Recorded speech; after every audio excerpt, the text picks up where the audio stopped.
उर्वरित काही महत्त्वाच्या बातम्यांकडे वळूयात। राजकीय बातमी आहे। उत्तम जानकर शरद पवारांच्या भेटीला जाणार आहेत। धैर्यशील मोहिते पाटील देखील शरद पवारांची भेट घेणार आहे।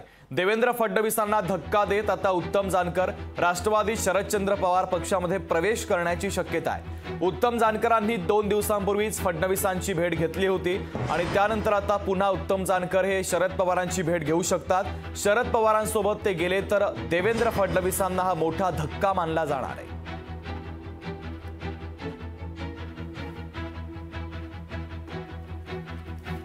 आमच्या तालुक्यातील कार्यकर्त्यांचा फार मोठा दबाव आमच्यावरती आहे, मोहिते पाटलावरती आहे की सगळ्या कार्यकर्त्यांनी पवार साहेबांच्या बरोबर जावं आणि अशा पद्धतीची भूमिका आम्हा दोघांचे कार्यकर्त्यांची असल्यामुळं आमचा निर्णय 19 तारखेला होणार आहे। फडणवीस साहेबांबरोबर जी आमच्या गटाच्या फायद्याची झालेली चर्चा आणि आता पवार साहेबांबरोबर विरोधकांनी आम्ही म्हणजे मोहिते पाटील आणि आम्ही ही एकत्र येऊन कशी निवडणूक पुढे न्यायची किंवा काय करायची असा महाराष्ट्रामध्ये प्रयोग झाला नाही आणि हा पहिलाच प्रयोग आहे आणि पवार साहेब त्यामधून काय मार्ग काढतात, काय मार्गदर्शन करतात यासाठी आम्ही आलो। तर उत्तम जानकर हे आता शरद पवारांच्या भेटीला जाणार असून धैर्यशील मोहिते पाटील देखील शरद पवारांची भेट घेणार आहे। फडणवीसांना धक्का तंत्र आता शरद पवार हे देऊ शकतात। महत्त्वाची बातमी, उत्तम जानकर शरद पवारांच्या भेटीला जाणार आहेत। अमोल धर्माधिकारी आपले प्रतिनिधी आपल्याशी थेट जोडले जातात, त्यांच्याकडून राजकीय घडामोडींच्या संदर्भात अधिकचे अपडेट घेऊयात। अमोल, जशा जशा निवडणुका जवळ येतात तशा तशा आता राजकीय भेटीगाठी वाढलेल्या आहेत, या संदर्भातल्या घडामोडी देखील आता अनेक घडताना पाहायला मिळतात। उत्तम जानकर शरद पवारांची भेट घेणार आहे। त्यांनी आधी पण शरद पवारांची भेट घेऊन चर्चा केलेली होती। धैर्यशील मोहिते पाटलांसोबत ते आता शरद पवारांची भेट घेणार असल्याचं कळतंय। शरद पवार देवेंद्र फडणवीसांना धक्का देण्याच्या तयारीत आहेत का?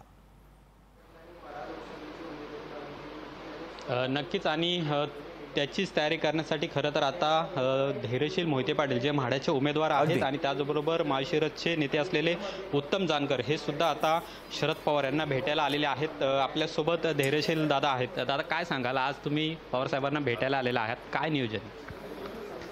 आज साहेबांना भेटायला आलेलं, साहेबांनी बोलवलं होतं। आमच्या तालुक्यातला जो विषय आहे मोहिते कुटुंबाने जानकर कुटुंबाचा, गेल्या अनेक वर्षाचा आमचा संघर्ष, राजकीय संघर्ष आहे, तो कुठेतरी संपवा अशी माळशिरस तालुक्यातील सर्वसामान्य जनतेची भावना आहे आणि त्या दृष्टिकोनातून आज साहेबांसमोर पुढील वाटचालीची ध्येयधोरणं ठरवण्याच्या दृष्टिकोनातून आम्ही एकत्र आलेलो आहोत या ठिकाणी। तुमच्यासोबत उत्तम जानकरही आहेत। खरं तर एकमेकांचे विरोधक तुम्ही आहात, पण आता या म्हाडाच्या लोकसभेसाठी तुम्ही एकत्र येणार आहात, तशा पद्धतीची चर्चा करण्यासाठी आज पवार साहेबांनी बोलवलं। आम्ही राजकीय विरोधक आहे, वैयक्तिक विरोधक नाही आणि आता या माध्यमातून आम्ही एकत्र यावं अशी जनभावना माळशिरस तालुक्यातल्या जनतेची आणि त्या जनभावनेचा आदर करायचं आम्ही ठरवलेलं आहे। पुढं कसं एकत्रित राहायचं, काय या बाबतीत साहेबांबरोबर चर्चा करायचं यासाठी आम्ही या ठिकाणी आलेलो आहे। आणखीन विरोधक तुमच्यासोबत येतील असं तुम्हाला वाटतं का? की रामराजे नाईक निंबाळकर हे अजूनही माड्यामध्ये रणजितसिंह नाईक निंबाळकर यांना उमेदवारी दिल्याने ते नाराज आहेत, ते पण तुमच्यासोबत येतील, प्रचारात उतरतील, तशी काय तयारी तुमची आहे? काल आपण पाहिलं असेल आमचा प्रचाराचा नारळ फुटला, त्यात रघुनाथराजे नाईक निंबाळकर साहेब अध्यक्षस्थानी होते आणि त्यांनी स्पष्टपणाने आपली भूमिका फलटण तालुक्याची मांडलेली आहे।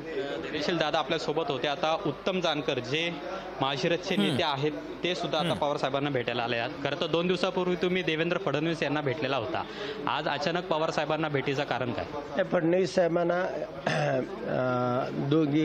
मी 3-4 वेळेला भेटलेलो आहे।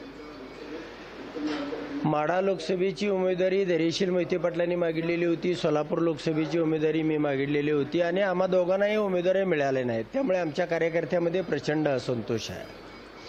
शिवाय तालुक्यामध्ये बऱ्याच अशा कार्यकर्त्यांना वाटतं की पवार साहेबांच्या अडचणीच्या काळामध्ये तुम्ही दोन्ही नेत्यांनी त्यांच्या पाठीमागं उभं राहावं आणि या उद्देशानं कार्यकर्त्यांचा दबाव दोघांवरती त्याच पद्धतीचा आहे, म्हणून आम्ही दोघंही या ठिकाणी पवार साहेबांना मार्गदर्शन मागण्यासाठी आलेलो आहोत। चर्चा होणं अपेक्षित आहे यामध्ये? आगामी विधानसभेच्या सुद्धा निवडणुका आहेत. आता लोकसभेच्या निवडणुकीमध्ये जर धैर्यशील मोहिते पाटील यांना विजय करायचा असेल तर कशा पद्धतीची रणनीती आखायची आहे आणि तुमच्याकडून कशा पद्धतीने तयारी सुरू केली जाणार आहे? नाही, आता प्राथमिकच पहिल्यांदा आम्ही प्राथमिक भेटलो होतो. त्यानंतर आता पवारसाहेबांच्या कडे भेटण्यासाठी आलो आहे.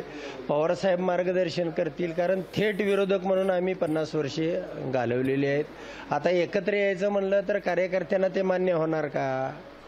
त्या ठिकाणी एकजीव होणार का? मोहिते पाटलांची निवडणूक अगोदर आहे. आमची मतं रोखीनं द्यायची, त्यांची उधारीनं घ्यायची, हेही समीकरण जुळणार का? आणि तुम्ही अगदी थोडक्या मताने पराभूत झालेला होता आणि त्यामुळेच हातामध्ये आता तुतारी घेऊन पुन्हा एकदा पुढचं जे राजकीय भविष्य आहे ते करण्यासाठी आता तुम्ही पवार साहेबांकडूनच लढलेलो होतो. मधल्या काळामध्ये अजितदादा बरोबर 7-8 महिन्याचा कालावधी मी गेलेलो होतो आणि आत्ता म्हणजे पवार साहेबांकडे मी आलेलो आहे. तुम्हाला सांगितल्याप्रमाणे कार्यकर्त्यांच्या इच्छेनुसार भेटण्यासाठी आलेलो आहे. काय नेमकं आता पुढचं गणित असणार आहे? आता जरी प्राथमिक भेट असली तरी तुमची 19 तारखेला कार्यकर्त्यांसोबत बैठक असणार आहे, पण धैर्यशील मोहिते पाटील यांना विजयी करण्यासाठी उत्तम जानकर कशा पद्धतीने उतरतील? बोलवलं जय चला.